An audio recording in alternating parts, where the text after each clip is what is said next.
Hi friends, நான் தான் உங்கள் எஸ்ஆர்கே மதன். இன்னைக்கு நம்ம முக்கியமான ஒரு வீடியோ பற்றி தான் பார்க்க போகிறோம். என்ன அப்படின்னா, ரீசெண்டாக நான் கேபிஐ பாலா மை தாட்ஸ் அப்படின்னு ஒரு வீடியோ போட்டிருந்தேன். அதில் முக்கால்வாசி நான் என்ன போட்டிருந்தேன் அப்படின்னா, ஒருத்தன் கெட்டவனாக இருக்கட்டும், யார்கிட்ட வேணால் என்ன காசு வேணால் வாங்கட்டும், என்ன வேணால் பண்ணட்டும், யாருக்கோ 2 பேருக்கு நல்லது பண்ணால் சரி விடுங்க அப்படின்னு தான் சொல்லியிருந்தேன். ஸோ கமெண்ட்லாம் கொஞ்சம் டிஃப்ரெண்ட்டாக தான் இருக்குது. உனக்கு என்ன தெரியும் அப்படின்னு பேசுகிறேன். Okay fine. என்னோட பாயிண்ட் என்ன அப்படின்னா, ஒன்னால் முடிஞ்ச நல்லது பண்ணு, இல்லை மூடிட்டு. இதுதான் என் பாயிண்ட்டு. ஸோ இன்னைக்கு நம்ம பார்க்க போகிற வீடியோ என்ன அப்படின்னா, ஒரு ரொம்ப நாளுக்கு முன்னாடி ஒருத்தவங்க எனக்கு மெசேஜ் பண்ணியிருந்தாங்க. நான் அதை பார்க்காமே விட்டுருக்கேன். ஸோ என்ன பண்ணியிருந்தாங்க அப்படின்னா, இந்த மாதிரி பொட்டிக் விஷயத்தில் பண்ணியிருந்தாங்க. அப்போது சரி, பொட்டிக் விஷயம் என்ன, அந்த பிரச்சனையெல்லாம் கொஞ்சம் அனலைஸ் பண்ணி பார்க்கும்போது என்ன அப்படின்னா, நம்ம அவங்கள பற்றி பேசணும் அப்படின்னா நமக்கே காப்பிரைட் அடித்து நமக்கே விபதி அடிச்சிருவாங்க. அதாவது இவங்களை பற்றி பேசிட்டோம், இவங்க ஃபோட்டோவை மெர்ச் பண்ணிட்டோம், இல்லை எதையோ போட்டுட்டோம் அப்படின்னு சொல்லிட்டு அவங்க வந்து போட்டுருவாங்களாமா. நிறைய பேர் அதை போட்டிருக்காங்க. அண்ட் போட்ட நிறைய வீடியோவுக்கு அவங்க வந்து காப்பிரைட் ஸ்ட்ரைக்கும் கொடுத்து அந்த வீடியோவும் தூக்கியிருக்காங்க. பட் இதில் நான் என்ன பேச போகிறேன் அப்படின்னா, அவங்க பேர் மென்ஷன் பண்ண வேண்டாம். ஏன்னா ஒவ்வொரு ஊருக்கு அவங்க போய் எக்ஸ்போ போடும்போது உங்களுக்கே தெரியும். மோஸ்ட்டாக 2 பேர் தான் எனக்கு தெரிஞ்சிருக்காங்க. அதுலேயும் முக்கியமாக இருக்கிற ஒரு பொட்டிக்கு தான் வந்து எல்லா இடத்துலையும் அத்தான் அத்தான் அப்படின்னு சொல்லிட்டு போட்டுட்டு இருக்காங்க. ஸோ அவங்க நிறைய வீடியோ நான் பார்த்துட்டேன். ஸோ பார்த்ததுல எனக்கு என்ன புரிஞ்சுது, ஸோ நிறைய பேர் கிளைண்ட்ஸ் வந்து ஃபேக் ரிவ்யூவும் போட்டிருக்காங்க, சில பேர் அவங்களுக்கு சப்போர்ட் பண்ணியும் போட்டிருக்காங்க. ஸோ நமக்கு இவங்க சொல்கிற என்ன விஷயத்தை அதை மட்டும் தான் நான் இப்போ மெயின் பண்ணி பேசலான் இருக்கேன். பட் அவங்க ஒரு கன்சர்னாக ஒரு விஷயம், இந்த விஷயத்தை நீங்கள் கண்டிப்பாக சொல்லணும் அப்படின்னாங்க. ஸோ அதுதான் இந்த வீடியோவில் நம்ம மேக் பண்ண போகிறோம். வாங்க இப்போ நம்ம வீடியோக்குள்ளே போகலாம்.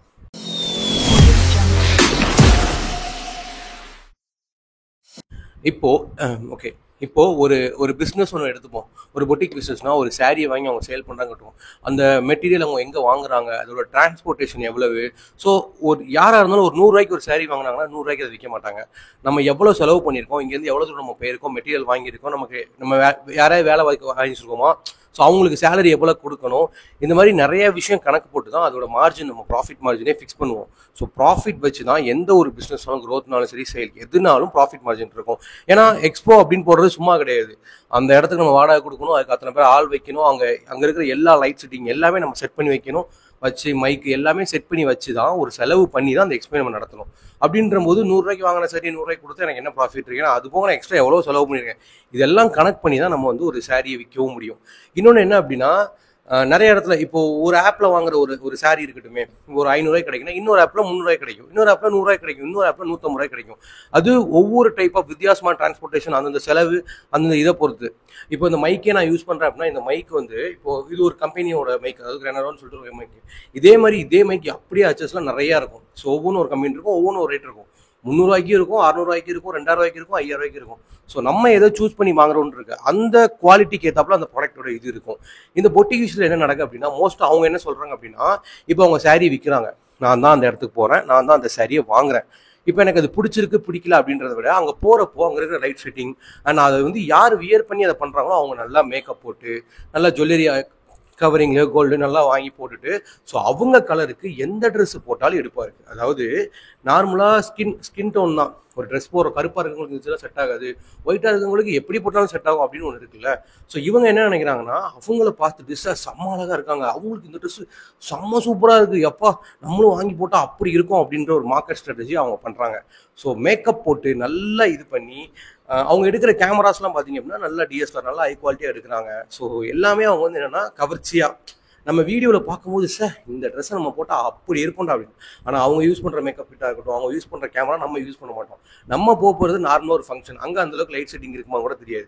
நம்ம உடனே என்ன பண்ணுறோம், ஆசைப்பட்டு சரி எக்ஸ்போ எங்கே போடுறாங்க, எக்ஸ்போ அங்கே போடுறாங்க அப்படின்னு சொல்லிட்டு டக்கு நம்ம வந்து என்ன பண்ணுறோம், அந்த எக்ஸ்போக்கு போய் அங்கே போய் பார்த்தோன்னா அவங்க சொல்கிறாங்க, நான் இந்த சாரியை போட்டிருக்கேன், இந்த சாரியை நீங்கள் வாங்குங்க சூப்பராக இருக்கும், இந்த ரேட் அப்படின்னு சொல்லிட்டு விற்கிறாங்க. 2000 ரூபா சரியா நான் 1000 ரூபாய்க்கு தரேன், 1000 ரூபா சரி 500 ரூபாய்க்கு தரேன், 500 ரூபா சரி 200 ரூபாய்க்கு தரேன். இதெல்லாம் வந்து ஒரு மார்க்கெட்டிங் ஸ்ட்ராட்டஜி. யாருமே மார்ஜின்லாம் விற்க மாட்டாங்க. ஸ்டாக் கிளியரன்ஸ் அப்படின்னு வரும்போது தான் சரி, வேறு வழியே இல்லை, சேல்ஸே ஆகலன்னா இப்போ 300 ரூபா வச்ச ப்ராஃபிட் மார்ஜினுக்கு ஒரு 150 ரூபா வச்சுப்போம், 150 ரூபா போனால் போகுதுன்னு சொல்லிட்டு அப்படி வேணால் கொடுக்கலாமே தவிர, எந்த ஒரு ப்ராஃபிட்டும் இல்லாமல் எந்த ஒரு ப்ராடக்ட்டையும் அவங்க சேல் பண்ணவே மாட்டாங்க.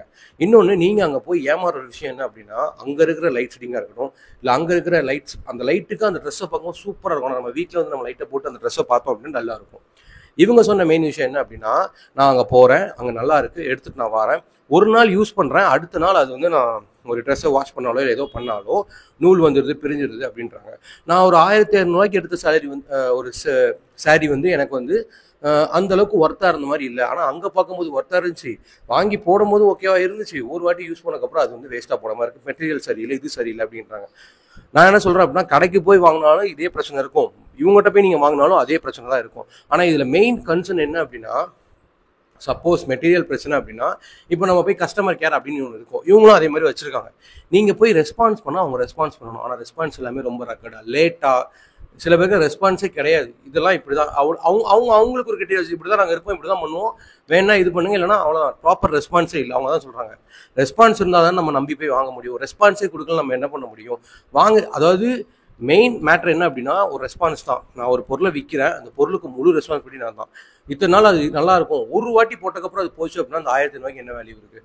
அவங்கவுங்க சில பேர்லாம் கல்யாண சாரி இன்னைக்கு வரைக்கும் வச்சுருப்பாங்க, ஒரு 10,000 வாங்கியிருப்பாங்க.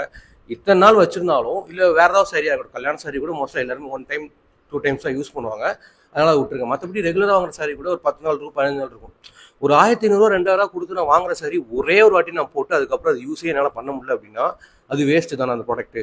ஸோ கண்ணால் பார்த்துட்டு நல்லா இருக்குன்னு நம்ம வாங்கிட்டு போகிறோம், ஆனால் வீட்டுக்கு போனதுக்கப்புறம் அது வேஸ்ட்டாக. இதை போய் நம்ம யார்ட்டையும் சொல்லவும் முடியல, கேட்கவும் முடியல, அவங்களால எக்ஸ்போஸ் பண்ண முடியல. என்னோட மெயின் கன்சர்ன் அப்படின்னா அவங்கவுங்க பிரச்சனையை அவங்களே போட்டாங்கன்னா இது இன்னும் கொஞ்சம் ரீச்சபிளாக இருக்கும். நம்மகிட்ட வந்து சொல்லி நம்ம அதை போட்டு உனக்கு இதை பற்றி என்ன தெரியும், உனக்கு இதை பற்றி யார் சொன்னா உனக்கு அப்படின்னு சொல்லி அவங்க கேட்கறத விட அவங்களே அதை போட்டாங்க, ஒரு சின்ன ஸ்டோரியாவோ இல்லை ஒரு சொன்ன இன்ஸ்டால ஒரு வீடியோவோ அவங்க அதை மேக் பண்ணாங்க அப்படின்னா அவங்களுக்கே புரியும், அப்போ நம்ம இவ்வளோ தப்பு பண்ணுறோம் அப்படின்னு சொல்லிட்டு.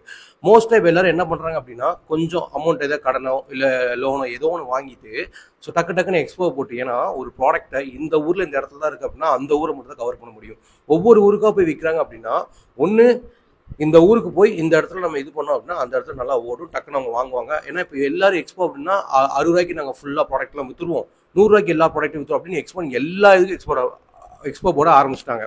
கிச்சன் வேர் எல்லாமே போட ஆரம்பிச்சிட்டாங்க. அதில் இந்த பொட்டிக்கு வந்து என்ன பிரச்சனை அப்படின்னா அந்த இடத்துல வாங்கும்போது நல்லா இருக்குது, பட் வாங்கிட்டு போனதுக்கப்புறம் எங்களோட பிரச்சனையை சொன்னோம் அப்படின்னா அவங்க காலையிலே வாங்க மாட்டேங்காங்க. இது நாங்கள் வந்து எக்ஸ்பிரஸ் பண்ண முடியல. இப்போ நீங்கள் நெட்டில் போய் அதாவது ஒரு யூடியூப்ல எதிரோ போய் அவங்க பேர் அடிச்சிங்க அப்படின்னா எந்த விதமான ஸ்கேம் வீடியோவே இருக்காது, எல்லாத்தையும் தூக்கிட்டானுங்க டக்குன்னு. அப்போது இன்னும் கொஞ்சம் உள்ள போய் விசாரிக்க பார்த்தோம் அப்படின்னா அவங்க போடுற வீடியோவே லட்சக்கணக்கில் இருக்குது. ஸோ அதை தாண்டியும் அந்த எக்ஸ்போ வீடியோ அந்த ஸ்கேம் வீடியோ வர்றதுக்குள்ளே என்ன ஆகுது அப்படின்னா இவங்களே வந்து கார்பரேட் ஸ்ட்ரைக்கு இல்லை இவங்களே போய் டேரெக்டாக அவங்க வந்து முடிச்சிடுறாங்க. இதோ எங்களை போய் தப்பாக பேசிடுறாங்க, டிஃபர்மேஷன் கேஸ் என்னென்னமோ சம்திங் அவங்களால என்ன முடியுமோ அதெல்லாம் பண்ணிடுறாங்க. ஸோ என்னோட மெயின் கன்சர்ன் என்ன அப்படின்னா நீங்கள் பார்த்து வாங்குறீங்க அப்படின்னா கண்டிப்பாக நீங்கள் போய் வாங்குங்க. பட் என்ன அப்படின்னா ப்ராடக்ட் குவாலிட்டி எல்லாமே பார்த்து செக் பண்ணி, சில பேர் இவங்களுக்கு நல்லா இருக்குது நமக்கும் நல்லா இருக்குன்னு மட்டும் எண்ணி போய் வாங்காதீங்க, இதான் அவங்க சொல்ல சொன்னாங்க.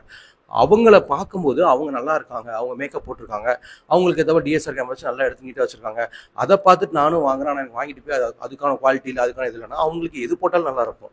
ஏன்னா அவங்க அந்தளவுக்கு அதை மார்க்கெட்டிங் ஸ்ட்ராட்டஜியை வச்சு அந்தளவுக்கு கிளியராக ஹெச்டிஆரில் நல்லா பண்ணி ஒரு ஃபோட்டோ போஸ்ட் பண்ணுறாங்க, இல்லை அப்படின்னா ஒரு வீடியோ போஸ்ட் பண்ணுறாங்க. நீங்கள் அதை பார்த்துட்டு போய் வாங்கினீங்க அப்படின்னா நம்ம மூஞ்சிக்கு அதெல்லாம் செட்டே ஆகாது. அந்தளவுக்கு நமக்கு வீட்டில் லைட் செட்டிங் இருக்காது, குவாலிட்டி இருக்காது, நம்மகிட்ட அந்தளவுக்கு கேமராவும் இருக்காது. ஏன்னா அதை வாங்க போகிற மக்கள் எல்லாருமே பார்த்தீங்க அப்படின்னா அந்தளவுக்கு ரிச் பீப்புள்ஸ்லாம் போய் வாங்க போகலாம். ஏன்னா அவங்களுக்கு வேறு இடம் இருக்கும். மோஸ்ட் ஆஃப் த பீப்புள் யார் இருக்காங்க அப்படின்னா கீழே உள்ளவங்க. சரி ஓரளவுக்கு நம்ம இந்த 500 ரூபாய்க்கு வாங்கினா போதும், 1000 ரூபாய்க்கு வாங்கினா போதும், 2000 ரூபாய்க்கு வாங்கினா போதும். மோஸ்ட்டாக இன்னும் நல்ல எக்ஸ்பென்சிவாக இருக்கவங்க என்ன பண்ணுறாங்க, அவங்களே ஒரு டிசைன் மேக் பண்ணி அவங்களே போய் எனக்கு இப்படி தான் அப்படின்னு எடுக்கிறாள்லாம் இருக்காங்க. அவங்களுக்கு மத்தியில் இங்கே போய் ஏமாறுற முக்கால்வாசி யார் அப்படின்னா வெளியே சொல்ல முடியாதவங்க, கேட்க முடியாதவங்க, சரி நம்ம தலையெழுத்து வாங்கியாச்சு போட்டாச்சு அப்படின்னு சொல்லிட்டு போகிறவங்க. ஸோ முடிஞ்ச வரைக்கும் ஒரு விஷயத்தை சூஸ் பண்ணுறீங்க அப்படின்னா இது அப்படி சூஸ் பண்ணுங்கள். அண்ட் இன்னொன்று நிறைய பேர் இப்போ இன்ஸ்டாவில் அவங்கவுங்க வீடியோ எப்படி போட ஆரம்பிச்சிட்டாங்க அப்படின்னா நாங்கள் இவ்வளோ ஸ்ட்ரகிள் பண்ணுறோம், இவ்வளோ கஷ்டப்படுறோம், இவ்வளோ இது பண்ணுறோம், ஒரு சேனலுக்கு இவ்வளோ வியூஸ் வருது இல்லை இவ்வளோ ஒரு ஃபாலோவர்ஸ் இருக்குது அப்படின்னா அவங்க அதை பூஸ்ட் பண்ணலாம். ஒரு அமௌண்ட் கொடுத்தீங்கன்னா இவ்வளோ செலவு பண்ணுறவங்க அவங்க சேனலை பூஸ்ட் பண்ணாமல் இருக்க மாட்டாங்க. சேனலை பூஸ்ட் பண்ணி தான் அவ்வளோ ஃபாலோவர்ஸையும் வாங்குறாங்க. நம்ம என்ன பண்ணுறோம், இவ்வளோ ஃபாலோவர்ஸ் இருக்காங்க அப்போ அவ்வளோ கஸ்டமர்ஸ் இருப்பாங்க சூப்பராக இருக்கும் அப்படிலாம் கிடையாது. எல்லாமே ஒரு ஃபேக்காகவும் இருக்கலாம், ரியலாகவும் இருக்கலாம். பட் ரியலிஸ்டாக இருக்கும்போது எந்த அளவுக்கு நமக்கு பாசிட்டிவும் இருக்கோ அந்தளவுக்கு நெகட்டிவும் இருக்கணும். பாசிட்டிவ் மட்டுமே இருந்துகிட்டே இருக்குது, நெகட்டிவே இல்லை அப்படின்னா அவங்க நெகட்டிவ் ஃபுல்லாக அவங்க வந்து மைனஸ் பண்ணுறாங்கன்னு அர்த்தம். எந்த தொழிலாக இருந்தாலும் சரி, எந்த விஷயமா இருந்தாலும் எந்த அளவுக்கு நம்ம பாசிட்டிவாக அதை பண்ணுறோம் அப்படிமோ அதை விட மோசமான நெகட்டிவ் நிறைய இருந்துகிட்டே இருக்கும். ஸோ அதையும் பேஸ் பண்ணி தான் நீங்கள் இந்த ப்ராடக்ட்டை வாங்கலாமா வேணாமான்னு யூஸ் பண்ணணும். இப்போ இருக்கிற ப்ராடக்ட் வந்து காசை விட குவாலிட்டி தான் இப்போ மஸ்ட்டு. என்னை பொறுத்த வரைக்கும் எவ்வளோ காசு கொடுக்கணும்னு மேட்டர் இல்லை. ஸோ அந்த ப்ராடக்ட்டை வாங்கி நம்மளால் எத்தனை நாள் யூஸ் பண்ண முடியாது, எவ்வளோ நாள் வச்சுருக்கோம், அந்த குவாலிட்டி எப்படி இருக்குது, அதில் தான் அவங்களோட ட்ரஸ்ட் எல்லாமே இருக்குது. ஸோ அதை பேஸ் பண்ணி வாங்க. ஸோ இந்த பொட்டிக்கோட என்னோட மெயின் கன்சர்ன் என்ன அப்படின்னா நீங்கள் போய் யாரையோ பார்த்து இன்ஃப்ளூயன்ஸ் ஆகி அதை வாங்காதீங்க. உங்களுக்கு பிடிச்சிருந்தா வாங்குங்க, உங்களுக்கு செட் ஆகுமான்னு பாருங்கள், உங்களுக்கு அது ஓகேயான்னு பாருங்கள், நம்ம பட்ஜெட்டுக்கும் நமக்கு ஏற்றாப்புல இருக்குமான்னு பாருங்கள். எந்த லெவலில் நீங்கள் அமௌண்ட் கொடுத்து வாங்குறீங்களோ அந்த குவாலிட்டி தான் அது இருக்கும். ஸோ இதை தான் இந்த மெயின் கன்சர்ன் அந்த வீடியோவில் முடிக்கணும்னு நினைக்கிறேன். ஸோ முடிஞ்ச வரைக்கும் யார்ட்டையும் ஏமாற வேண்டாம், அவங்கள பார்த்து நம்ம எதுவும் வாங்க வேண்டாம். நமக்கு பிடிச்சிருந்தா போய் வாங்குங்க, பிடிக்கலாம் விட்டுருங்க அப்படின்றது தான் இந்த வீடியோ. ஸோ இந்த வீடியோ உங்களுக்கு பிடிச்சிருந்தா லைக் பண்ணுங்கள், ஷேர் பண்ணுங்கள், சப்ஸ்கிரைப் பண்ணுங்கள். SRK மொபைல் ஸ்பீஸ்க்கு சப்போர்ட் பண்ணுங்கள். எக்ஸ்போ நம்பி யாரும் ஏமாறாதீங்க. நாளைக்கு ஒரு நல்ல வீடியோவோட பார்க்கலாம். பாய்.